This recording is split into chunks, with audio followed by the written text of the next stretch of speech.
What's happening, guys? It's Greg from East Coast Dyes. Today we've got the second episode in the new season of Theory Thursday, and today is all about dyeing.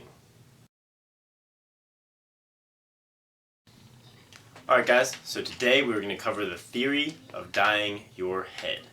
Dyeing your head is very simple to do. It's a really easy way to make an old head look new, or to really add some style. You can go really subtle with it, or you can go really complex and really make your head really flashy. It's a great way to make your head your own, to make it unique, to make it specific to you, and that's a really nice thing about lacrosse gear, is it's easy to make a head that is unique. It's one of a kind, whereas other sports, the equipment's more generic. With lacrosse head, you can string it, dye it, customize it any way you want, and it's really specific to you. So we're going to start from the basics and work our way up to the complex. I have quite a few dyeing tutorials which will really help you out along the way while you dye. I'll list them all down in the description. You can find them in chronological order from simplest to most complicated. They should really help you out. They're really great informational videos, and I know a lot of people have successfully dyed heads. That's a good place to start. The problem with dyed heads is it's sort of a learning process. As you go, you kind of got to get hands-on and learn, and sometimes you can ruin things, and once you dye something, it's a little difficult to undo it completely. So first, the basics. What you need is just standard RIT dye. RIT dye is fabric dye. It can also be used to dye nylon, which is what lacrosse heads are made out of. It doesn't work quite as well as it does on fabric, but it does work as long as you know what you're doing.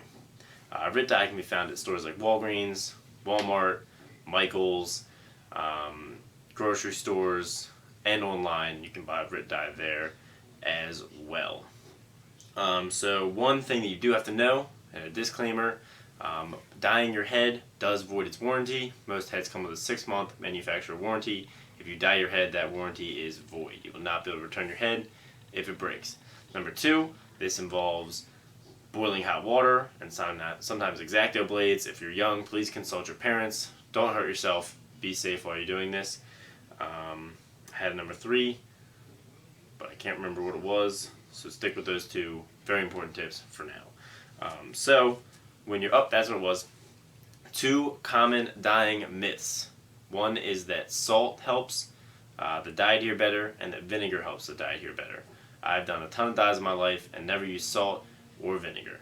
Essentially, salt allows you to make the water hotter to raise the boiling temperature, and vinegar, I'm not really sure what people think it does. I've never needed it. Some people do use it. I don't think it adds anything at all. So let's start with the simple. Solid color head dyeing.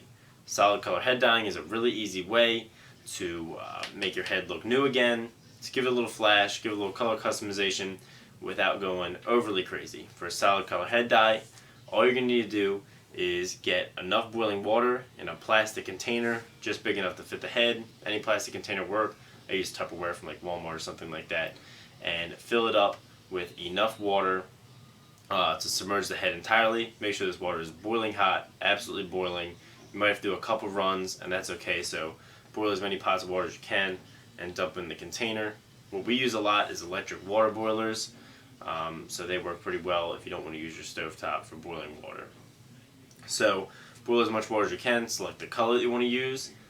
Usually 1 packet, 1 box of RIT dye is going to be enough to dye your head. Sometimes you might need more, for example black, but usually 1's going to be enough, especially for lighter colors. So dump your boiling water in, dump your 1 packet of RIT dye, grab a metal spoon, mix it up, and completely submerge the head. Check on it every minute or so, depending on what color you're going for. Pull it out, see how it looks. If it needs to be a little darker, put it in for a little bit longer. Make sure to flip the head once or twice just to get a nice, really even color. Now for black, this is a question I get a ton. If you want a solid black dye, there's a couple of keys here. 1, you're going to need a lot of RIT dye, probably twice as much as you usually use. You're going to want to use 2 boxes of solid black RIT dye for a solid color dye. And you want to mix them into boiling water. Having the water as hot as humanly possible for black is very important. And the third element is leaving the head in the black dye for as long as possible. I usually recommend around an hour. Sometimes you'll end up with a purplish color. If you try and leave it in for as long as possible, a head can only get so black, it's not going to do anything bad to the head. Just make sure if you have some decals on each, check and make sure that they're not bleeding after a while. So those are the basics of solid color dyeing. Find the tutorial for solid color dyes down in the description. Now we'll move on to fades. Single color fade dye or two color fade dye is a really easy way to add some classy flash or flare. This is very simple, pretty much the same as the first process. But for this, I use a dorm room trash can. They're about this tall, this wide. You fill it up with boiling water, and you can. They're about a head's width, and you can dunk the head in. You'll find a tutorial for single color fade dyeing down in the description. All you really have to do is dunk the head once to as high as you want the dye to be, pull it out, and slowly bring it up and back down a little bit lower each time, so you're not getting the top too dark, the top stays lighter, and the bottom gets darker because you're leaving it in for longer. So now we're going to talk about our more advanced dyeing techniques. And the first one we'll talk about is my favorite, and that's marble. Marble is one of the more popular ways now to dye a head. It's very simple and has a really cool effect. What you need is Krylon webbing spray. You can buy that at all the same places you can buy Rit dye, and I recommend using the black color. So this is a spray that's going to spray on the head, and it's going to stick to it and allow the color that you sprayed it onto to stay that color when you dye your next color. So with Krylon webbing spray, what you're going to want to do is have the head completely dry, spray it down with the spray, keeping in mind that wherever you spray will stay the color that you were spraying it onto, and then let it dry completely, about 10 minutes, and then dye the head over that. So you can see this is a dye that I did with Krylon webbing spray. Up here in the blue, I sprayed it on pretty light, and you can see the light white marbling. Down here in the red, I got really close and actually sprayed it on solid, so I actually got kind of a stripe effect. So the webbing spray is very versatile. Here you can see I used the webbing spray with complementary colors. You can see that detailed orange webbing spray pattern all over the head. Creates a really cool effect with a lot of depth.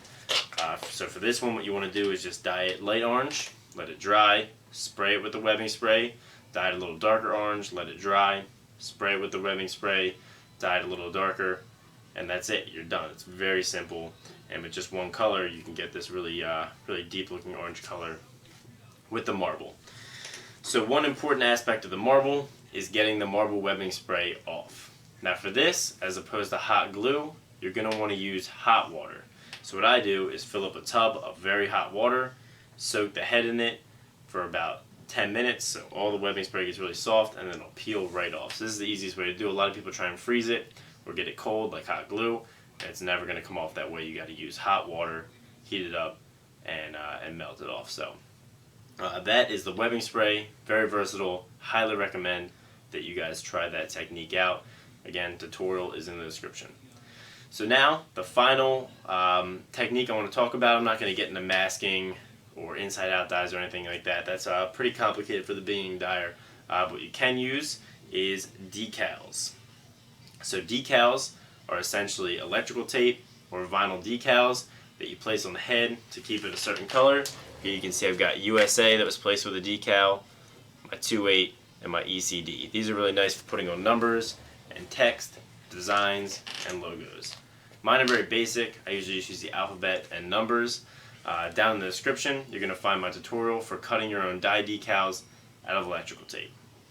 So the kinds of tape you can use are really just electrical tape and vinyl decals. If you use anything else, it's going to melt off and bleed. So don't use paper stickers, only use electrical tape and vinyl decals. And what you want to do to make sure they seat correctly is once you put the decals on, use a hair dryer, heat them up a little bit, and press them on really nice and firm. This is going to make sure they stay and they don't bleed. A lot of people now have dye vinyl cutters, where it's actually a machine that takes an image from your computer and cuts out the vinyl in a very precise image. These are very expensive, but are very effective for making really complex dyes. For me, just doing some text with some numbers and some webbing, that's all you need to make a really, really custom looking head. So thanks for watching this episode of Theory Thursdays, guys. I would love to see some dyes if you do them. Post them on Instagram, Twitter, Facebook, tag me, post videos on YouTube. I would love to check them out. Give me your feedback on this episode, as well as some ideas for future Theory Thursdays episodes down in the description. Like this video if you liked it. Thanks for watching, and have a great day.